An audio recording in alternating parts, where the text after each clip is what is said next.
दोस्तों नमस्कार। कुंभ राशि वाले मेरे मित्रों, आप सभी का आज के ज्योतिष के इस बेहद ही खास कार्यक्रम में बहुत बहुत स्वागत है, हृदय से अभिनंदन है। दोस्तों बस एक बार मेरी बात मान लो और इस वीडियो को पूरा देख लो, जिंदगी बदल जाएगी, इस बात की गारंटी देता हूँ। क्योंकि यह वीडियो कोई साधारण वीडियो नहीं है, यह वीडियो ईश्वर का आशीर्वाद है और ज्योतिष शास्त्र का आपके लिए वरदान है। और ऐसा हम क्यों कह रहे हैं? क्योंकि आज के इस वीडियो में जो बातें हम आपको बताने जा रहे हैं वे बातें बहुत ही अद्भुत हैं, आपके जीवन को सुधारने वाली हैं और आप अनजाने में जो गलतियां लगातार करते चले जाते हैं उन गलतियों को सुधारने की ओर एक कदम है। आज के इस वीडियो में हम आपको बताएंगे स्वर विज्ञान के विषय में। यह कोई साधारण बात नहीं है दोस्तों। ज्योतिष शास्त्र के अनुसार हर इंसान के शरीर में वैसे तो कई प्रकार की नाड़ियां होती हैं, लेकिन उसकी जीवनचर्या यानी सुबह से लेकर रात तक का समय और रात में जब वह सोएगा उस समय भी उसके साथ कौन सी घटनाएं घटेंगी, उसे क्या उपलब्धियां हासिल होंगी और उसके रिश्ते नाते और जीवन किस प्रकार उसके साथ चलेगा, इन सब का निर्णय आपके शरीर में बसने वाली दो नाड़ियों के हाथों में सबसे अधिक रहता है। और इन नाड़ियों का नाम है ईड़ा और पिंगला नाड़ी। और इन्हीं ईड़ा और पिंगला नाड़ी को समझने के लिए स्वर विज्ञान का गठन किया गया। तो जिस इंसान को स्वर विज्ञान के बारे में बहुत अच्छी तरह से पता रहता है या थोड़ी बहुत भी जानकारी होती है तो वह अपने जीवन में घटने वाली घटनाओं को नियंत्रित कर सकता है, अपने जीवन में जो भी कुछ वह चाहता है सब कुछ हासिल कर सकता है, यहाँ तक कि ईश्वर की कृपा और आशीर्वाद भी प्राप्त कर सकता है। जी हाँ दोस्तों, इसी के साथ साथ हम आपको बताएंगे दो ऐसी चीजों के बारे में जिन्हें आप यदि घर से बाहर निकलते समय अपनी जेब में रखकर निकलेंगे तो निश्चित तौर पर आपकी जीत होगी। जी हाँ दोस्तों, आप लोग जब घर से बाहर निकलते हैं, काम पर जाते हैं तो आपके मन में हमेशा यह शंका रहती है कि आज आपका दिन कैसा बीतेगा, आज आपके साथ कहीं कोई अनर्थ न हो जाए, कोई ऐसी घटना न घट जाए जिससे आपका जीवन पूर्ण रूप से तहस नहस या बर्बाद हो जाए, या फिर कम से कम शाम तक आपका मूड खराब ना हो जाए। तो ज्योतिष शास्त्र में इन सब बातों का भी बड़ा खूबसूरत और सुंदर समाधान है। इसके कुछ छोटे छोटे उपाय हैं, कुछ छोटी छोटी बातें हैं जिन्हें आप यदि मानकर घर से बाहर निकलते हैं तो आप देखेंगे कि आपके जीवन में परेशानियां तो आएंगी लेकिन वे बस आपको छू कर चली जाएंगी, आपको बहुत अधिक कष्ट नहीं देगी। दोस्तों यह बात कह देना बिल्कुल सरासर झूठ होगा कि परेशानी आएगी ही नहीं। परेशानियां तो जीवन में आती ही हैं, लेकिन हम अपनी सकारात्मक ऊर्जा और ईश्वर की कृपा और आशीर्वाद से उन परेशानियों को सहने की क्षमता उत्पन्न कर लेते हैं तो वे परेशानियां हमें ज़्यादा कष्ट नहीं देती या यूं कहें कि जान भी नहीं पड़ती हैं। जैसे कि आपने अक्सर यह सुना होगा कि घर से यदि किसी कार्य को करने के लिए बाहर निकल रहे हैं तो कुछ मीठा खाकर बाहर निकलिए, यानी कि दही और शक्कर खाकर बाहर निकलिए। जीवन आपका सुंदर रहेगा, आपके जीवन में उपलब्धियां हासिल होती रहेंगी और आपका मन अच्छा रहेगा, आपकी ऊर्जा सकारात्मक बनी रहेगी।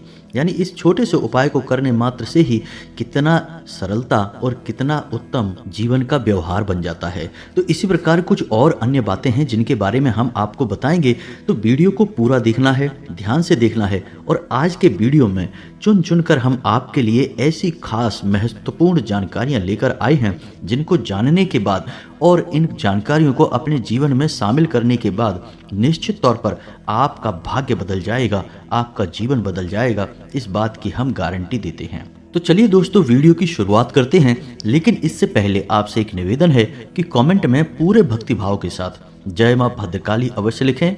माता का सीधा प्रेम और आशीर्वाद आपको प्राप्त होगा, माता आपके ऊपर कृपा सदा बनाए रखेंगे। दोस्तों एक बात तो आप भी मानेंगे कि यह संसार यूं ही नहीं चल रहा, इस संसार को चलने के पीछे कई नियम हैं, कई संस्कार हैं जिन्हें हम विधि का विधान या ईश्वर के बनाए हुए नियम भी कह सकते हैं। तो इसका मतलब यह हुआ कि जिस इंसान को अपना जीवन सरल बनाना है, उपलब्धियों से भरपूर बनाना है, सुंदर बनाना है, तो सबसे पहले उस इंसान को विधि का विधान या ईश्वर के बनाए हुए नियमों को जानना बहुत आवश्यक है। दोस्तों यह तो बात संसार को चलाने वाले नियमों की हो गई। नियम तो सड़क पर चलने के भी होते हैं। अगर आप नियम तोड़कर सड़क पर चलेंगे तो आपके जीवन में दुख और कष्ट के सिवाय कुछ भी नहीं होगा, क्योंकि हादसे और दुर्घटनाएं आपके जीवन को नर्क बना देंगी। तो इसी प्रकार जीवन को जीने के भी कुछ नियम होते हैं, कुछ विधान होते हैं, उन्हें जानना आपके लिए बहुत आवश्यक है। तो इन्हीं नियमों की श्रृंखला में सबसे पहला और सबसे महत्वपूर्ण नियम जो आपके लिए है, हमारे लिए है, इस संसार के हर एक जीव जंतु के लिए है, वह नियम यह है कि ईश्वर में गहरी आस्था और विश्वास। जी हाँ दोस्तों, कभी भी ईश्वर से अपनी आस्था कम मत होने देना। जब भी जीवन में कष्ट महसूस हो, सच्चे मन से अपने ईश्वर, अपने आराध्य को ध्यान में लेकर आना और अपने कष्टों के बारे में उन्हें बताना। हम गारंटी देते हैं आपके कष्ट कुछ ही समय में कट जाएंगे और कष्ट को सहने की शक्ति आपको प्राप्त हो जाएगी। अपनी इसी बात को आगे बढ़ाते हुए हम आपको एक गुरु शिष्य संवाद बताते हैं, जिसमें कि शिष्य के मन की शंकाओं को गुरु ने कितने प्रेम से, कितने भाव से जरा सी एक बात कहकर दूर कर दिया। यह आप भी जानेंगे तो आपको भी बहुत प्रेरणा प्राप्त होगी। तो एक बार की बात है कि एक शिष्य ने अपने गुरु से प्रश्न किया कि गुरुदेव, आप तो कहते हैं कि जीवन में कष्ट और दुख और सुख सब एक के बाद एक आते ही रहते हैं। जैसे दिन के बाद रात और रात के बाद दिन आता है, वैसे ही जीवन में उतार चढ़ाव आते रहते हैं। आज सुख है तो कल दुख होगा, आज अमीरी है तो कल गरीबी होगी। और जीवन का यह नियम स्वयं ईश्वर के द्वारा बनाया गया है, यानी विधि का विधान है। तो जब जीवन में सुख और दुख एक के बाद एक आने ही हैं, तो फिर हम ईश्वर की भक्ति क्यों करें, भगवान को याद ही क्यों करें। और यदि भगवान को याद करने से हमारे दुख कट जाते हैं, हमारी पीड़ाएं, समस्याएं समाप्त हो जाती हैं, तो फिर विधि का यह कैसा विधान है जो वक्त वक्त पर बदलता रहता है। क्योंकि विधान तो कभी बदलता नहीं है, वह तो हमेशा हर परिस्थिति में एक जैसा रहता है। तो गुरु जी, मेरे मन में इस प्रकार की शंकाएं उत्पन्न होती रहती हैं, कृपया कर इन शंकाओं को दूर करें, क्योंकि इन शंकाओं के चलते ईश्वर के ऊपर मेरा विश्वास डिग रहा है, टिक नहीं पा रहा है। और दोस्तों, हम आपको बताएं कि यह न केवल इस शिष्य के मन में उठने वाली शंकाएं हैं, बल्कि जनसाधारण में अधिकतर लोगों को आपने इस प्रकार की बातें करते देखा होगा कि जीवन में उतार चढ़ाव बने ही रहते हैं, भगवान को याद करने से कुछ नहीं हो जाता, कष्ट नहीं कट जाते हैं। और जो भगवान के बड़े भक्त हैं वे कहते हैं कि भगवान को याद करो, भगवान की भक्ति में डूबे रहो, जीवन के सारे कष्ट कट जाएंगे। तो इस प्रकार की बातों को सुनकर आपके मन में भी विचलन तो उत्पन्न होता ही होगा, आपकी आस्था भी हिलती तो अवश्य होगी। तो गुरु जी के जवाब से आपकी आस्था और मजबूत हो जाएगी, ईश्वर में दृढ़ हो जाएगी। तो सुनिए गुरु जी ने क्या कहा। तो गुरु जी ने कहा कि मेरे शिष्य, यह शंका केवल तुम्हारे मन में उत्पन्न नहीं हो रही, हर उस इंसान के मन में उत्पन्न होती है जो ईश्वर को अच्छी तरह से नहीं जानता, जीवन को और ईश्वर के विधान को भी नहीं समझता। तो अब ध्यान से सुनो, एक उदाहरण से तुम्हारे मन की संपूर्ण शंकाएं दूर हो जाएंगी। मानकर चलो कि एक सड़क है और उस सड़क पर कई सारे गड्ढे हैं और सड़क पर चलना बहुत मुश्किल है, लेकिन बीच बीच में वह सड़क अच्छी भी हो जाती है और गड्ढे समाप्त भी हो जाते हैं। अब तुम उस सड़क पर बैलगाड़ी से सफर कर रहे हो, तो तुम्हारा सफर कितना कष्टदायक, कितना दुष्कर होगा, क्योंकि जब भी सड़क के गड्ढे आएंगे तुम्हारी बैलगाड़ी बहुत अधिक हिलेगी और तुम्हें कष्ट देगी। तुम्हारा सफर धीमा, कष्टदायक और निराशाजनक होगा। बल्कि ठीक इसी के स्थान पर एक और व्यक्ति उसी सड़क से गुजरता है, लेकिन वह बैलगाड़ी में नहीं है, उसके पास एक महंगी कार है और उस कार में वह उस सड़क से गुजर रहा है। तो अब सोच कर देखो कि सफ़र किसका आसान है। कार वाले व्यक्ति का सफ़र कितना आसान है, सुखमय है। हाँ, सड़क पर होने वाले गड्ढों की वजह से उसकी कार थोड़ी बहुत हिलेगी अवश्य, लेकिन उन गड्ढों का कष्ट उसे अधिक महसूस नहीं होगा। थोड़ी बहुत हलचल होगी, लेकिन उसका सफ़र बहुत ही सुविधाजनक, आरामदायक रहेगा। तो सड़क तो एक ही है, सड़क में होने वाले गड्ढे, उतार चढ़ाव सब एक जैसे हैं, लेकिन दो लोग सफ़र कर रहे हैं। एक का सफ़र नरकी है और दूसरे का सफ़र स्वर्ग के समान है। तो अब मानकर चलिए कि दूसरा व्यक्ति जिसका सफ़र स्वर्ग के समान है वह ईश्वर की भक्ति में लीन है, क्योंकि वह महंगी कार जो है वह ईश्वर की भक्ति के समान है। क्योंकि जब कोई इंसान ईश्वर की भक्ति में लीन होता है तो उसके जीवन में कष्ट तो अवश्य आते ही हैं, ऐसा नहीं है कि कष्ट आएंगे नहीं। ठीक उसी प्रकार कष्ट आएंगे जैसे किसी साधारण जो ईश्वर की भक्ति में लीन नहीं है उस इंसान के जीवन में कष्ट आएंगे, लेकिन वे कष्ट ईश्वर की भक्ति के कारण उसे महसूस नहीं होंगे। उसके जीवन में इतनी सकारात्मक ऊर्जा भर जाएगी कि उस इंसान के जीवन में किसी भी प्रकार के कष्ट उसे महसूस नहीं होंगे। कब उसका जीवन का सफर कट जाएगा, सारी बाधाएं निकल जाएंगी, उसे पता तक नहीं चलेगा। बस यही फर्क है ईश्वर की भक्ति करने वाले और ईश्वर की भक्ति ना करने वाले इंसान के जीवन में। तो उम्मीद है कि आपको भी समझ में आ गया होगा कि आपको जीवन कैसे जीना है। यदि आप ईश्वर का नाम लेंगे तो हम गारंटी देते हैं कि बड़े से बड़े कष्ट भी आपके जीवन को छू कर गुजर जाएंगे, आपका बाल भी बांका नहीं होगा। तो दोस्तों, उम्मीद है कि आपको सारी बातें अच्छी तरह से समझ में आ चुकी होंगी। अब आपको बताते हैं कि आपको स्वर विज्ञान का कैसे प्रयोग करना है। तो आप ध्यान से समझिए, हर इंसान का 24 घंटे में लगातार स्वर बदलता रहता है।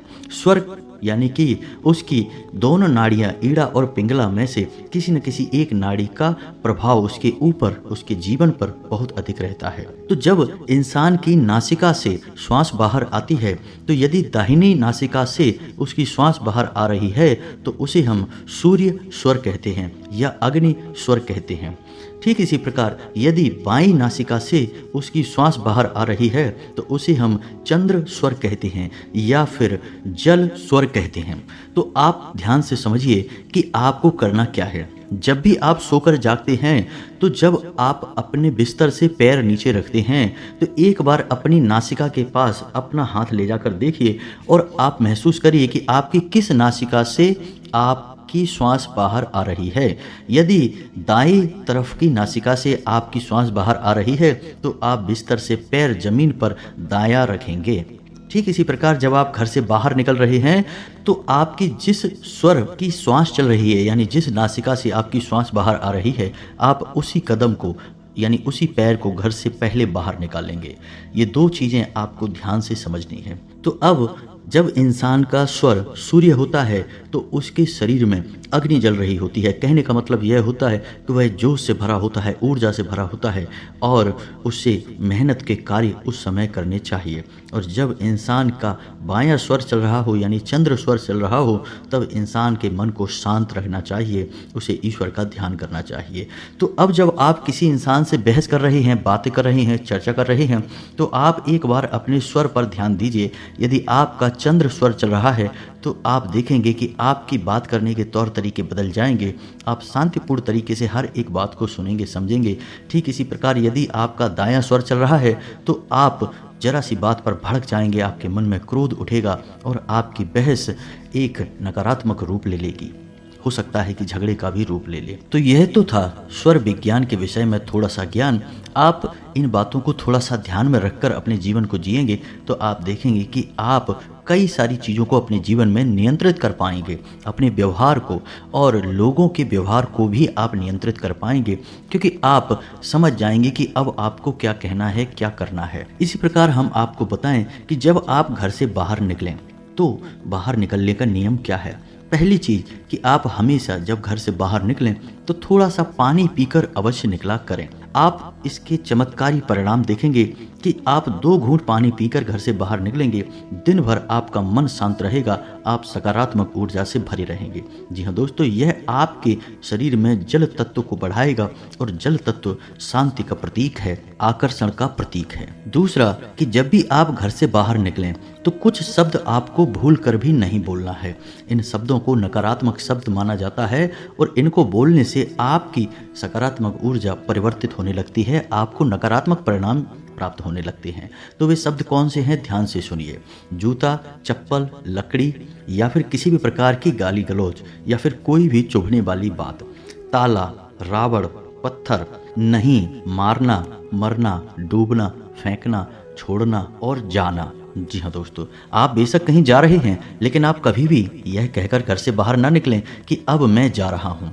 इसके बजाय आपको कहना है कि ठीक है, अब मैं शाम को आता हूँ, या फिर जब भी आपको आने का मौका लगेगा तब का बोलें कि मैं अभी 2 घंटे बाद वापस आता हूँ। इसका मतलब यह हुआ कि आपने सकारात्मकता को पकड़ा और नकारात्मकता को छोड़ा। आपने कई बार लोगों को यह कहते सुना होगा, जो लोग घर से बाहर जा रहे हैं और जाते समय भी यह नहीं कहते कि वो अब जा रहे हैं, जाते समय भी वे ये कहते हैं ठीक है अब शाम को वापस आते हैं। प्रभाव जीवन में बढ़ता है और उपलब्धियां भी प्राप्त होती हैं।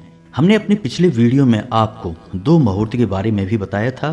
पहला राहु काल, जो कि बहुत ही नकारात्मक समय होता है और 1.5 घंटे का होता है, तो यह लगातार बदलता रहता है। हमने इसका चार्ट भी आपको पिछले वीडियो में दिया था। यदि आप हमारे वीडियो रेगुलर देखते हैं तो आपको वह चार्ट अवश्य ही मिल जाएगा। तो उस समय को आपको टालना है। ध्यान रखें उस समय में कोई भी जरूरी काम ना करें।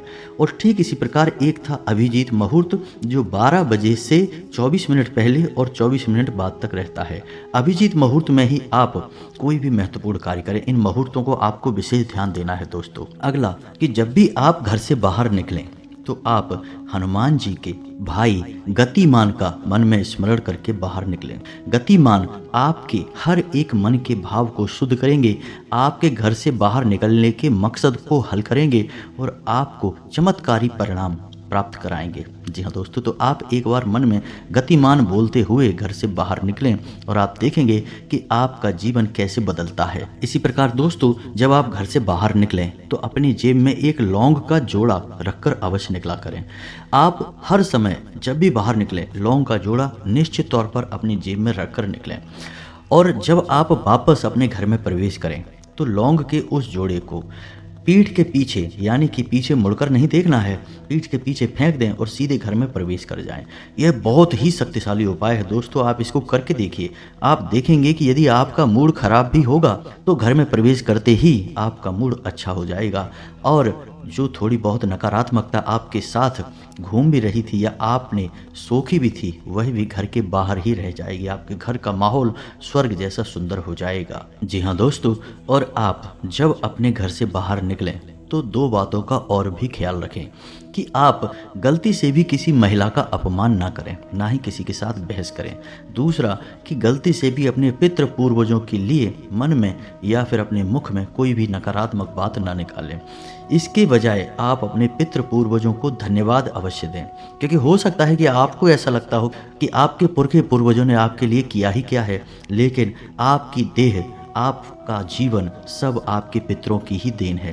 तो कम से कम आप अपने इस जीवन और अपनी इस देह के लिए तो अपने पितरों को धन्यवाद अवश्य करें। आप देखेंगे कि आपके जीवन में कोई नकारात्मकता रहेगी नहीं। आपके पितर बहुत ऊर्जावान होंगे और आपको आशीर्वाद देंगे। और याद रखिए कि आपके जीवन का, आपके घर का पहला रक्षा कवच आपके पितर ही हैं। तो आपकी इतनी छोटी सी क्रिया से भी आपके पितर आपकी रक्षा करने के लिए तुरंत तत्पर हो जाएंगे। कोई भी नकारात्मक शक्ति आपका कुछ बिगाड़ नहीं पाएगी। जी हाँ दोस्तों, तो इन बातों का ख्याल रखते हुए आप अपने घर से बाहर निकलिए। आपके काम निश्चित तौर पर बनेंगे, आपका जीवन सुंदर और सरल होगा। अब इसी के साथ साथ आपको बताते हैं कि यदि आपको ऐसा लगता है कि आपके जीवन में घोर नकारात्मकता बस गई है, आपका हर एक प्रयास निरर्थक हो जाता है, आपकी अच्छी बातों के भी बुरे परिणाम प्राप्त होते हैं, जैसे किसी ने आपको नज़र लगा दी हो या फिर आपके ऊपर कोई तांत्रिक क्रिया या काला जादू कर दिया हो, तो इसके लिए, इस समस्या के निवारण के लिए आपको हम एक बहुत ही बड़ी शक्ति से परिचय कराने जा रहे हैं। आप इस शक्ति का लाभ ले सकते हैं। साथ ही साथ आप इस शक्ति का एक ताबीज स्वयं ही भरकर अपने लिए तैयार कर सकते हैं। इसके लिए आपको किसी पुजारी, पंडित या तांत्रिक की आवश्यकता नहीं है। आप स्वयं ही इसके लिए अपना उपचार कर सकते हैं और इस ताबीज को आप हमेशा अपने शरीर से लगा कर रखेंगे और आप देखेंगे कि आपकी घोर नकारात्मकता भी आपका कुछ बिगाड़ नहीं पाएगी और आपका जीवन निश्चित तौर पर बदल जाएगा। तो दोस्तों ध्यान से सुनिए, आपको करना क्या है। इस मंत्र का जो हम आपको बताने जा रहे हैं, इसे नवाड़ मंत्र कहा जाता है और इस मंत्र में 9 देवियों की संपूर्ण शक्ति समाहित होती है। वैसे यह मंत्र माँ दुर्गा को समर्पित है, लेकिन माँ दुर्गा के अंदर संपूर्ण देवियों की शक्तियाँ समाहित हैं। तो इस मंत्र के हर एक अक्षर में हर एक देवी का स्मरण किया जाता है। तो यह मंत्र आप यहीं से समझ चुके होंगे कि कितना शक्तिशाली है। तो मंत्र को हम आपके लिए बोलने जा रहे हैं। आप इस मंत्र को ध्यान से सुने और यह मंत्र आपके मोबाइल की स्क्रीन पर भी दिखाई देगा, तो आप इसे नोट भी कर सकते हैं। तो मंत्र कुछ इस प्रकार है। ओम ऐं ह्लीं क्लीं चामुंडाय विच्चे। जी हाँ दोस्तों, मंत्र बहुत साधारण है, आराम से याद हो जाएगा। आप इस मंत्र को दोबारा फिर से सुने। ओम ऐं ह्लीं क्लीं चामुंडाय विच्चे। जी हाँ दोस्तों, तो इस मंत्र को आपको 108 जाप करना है, यानी एक माला जाप करना है। तो आप किसी भी शुक्रवार के दिन से पूरे विधि विधान के साथ इस मंत्र का जाप शुरू कर सकते हैं। पूरे 9 दिनों तक आपका यह जाप चलेगा। जाप करते समय आपको एक ताबीज अपनी पूजा घर में रखना है, माँ दुर्गा की फोटो के पास रखना है। साथ ही साथ आपको कागज पर इस मंत्र को 9 बार लिखना है। छोटे से कागज पर छोटे छोटे अक्षरों में आपको 9 बार इस मंत्र को लिखना है और इस कागज को भी आपको माँ दुर्गा की फोटो के नीचे रखना है। 9 दिनों तक लगातार आपको एक माला जाप करना है और जब 10वें दिन आप इस मंत्र का दशांश हवन करने के बाद आप देखेंगे कि यह मंत्र जागृत हो चुका है। और जब यह मंत्र जागृत हो जाएगा तो आपको उसी ताबीज में जो आपने माँ दुर्गा की फोटो के पास रख रखा था, उसी ताबीज में उस कागज को छोटा सा रोल बनाकर उसके अंदर भर देना है और उस ताबीज को पूरे भक्ति भाव के साथ अपने दाहिने अंग पर बांध लेना है। अपनी भुजा पर बांध सकते हैं, भुजा पर ही बांधे या अपने गले में भी पहन सकते हैं। आपके शरीर से यह ताबीज लगा रहना चाहिए, चिपका रहना चाहिए। आप देखेंगे कि घोर से घोर नकारात्मकता भी धीरे धीरे कटने लगेगी और आपका जीवन जहाँ नर्क बना हुआ था वहाँ आपके जीवन में संपूर्ण सकारात्मक बदलाव शुरू हो जाएंगे। दूसरे ही दिन से आप इसका प्रभाव महसूस करेंगे। यदि आपको इस मंत्र के बारे में और विशेष जानकारी चाहिए, गहराई से इस विधान को समझना है कि कैसे ताबीज़ भरनी है और कैसे पूरा पूजा पाठ का क्रम चलता है, तो आप हमें कमेंट करें। हम आपको इसके बारे में विस्तार से एक वीडियो बनाकर दे देंगे। फिर आप स्वयं ही अपनी ऊपर होने वाली नकारात्मक क्रियाओं से छुटकारा प्राप्त कर सकते हैं, स्वयं ही अपने जीवन में बड़े बदलाव ला सकते हैं। आपको किसी की आवश्यकता नहीं है। तो उम्मीद है कि वीडियो में बताई गई बातें आपको समझ में आई होंगी, अच्छी लगी होंगी। आप इन्हें अपने जीवन में आजमाएंगे और आपका जीवन बदलेगा। इसी आशा के साथ, इसी उम्मीद के साथ आज की इस वीडियो को विराम देते हैं। कमेंट में पूरे भक्ति भाव के साथ जय माँ भद्रकाली अवश्य लिखें। माता आपके ऊपर कृपा बनाए रखेंगी। मिलते हैं अगले ज्ञानवर्धक वीडियो में, तब तक के लिए धन्यवाद। जय माता की।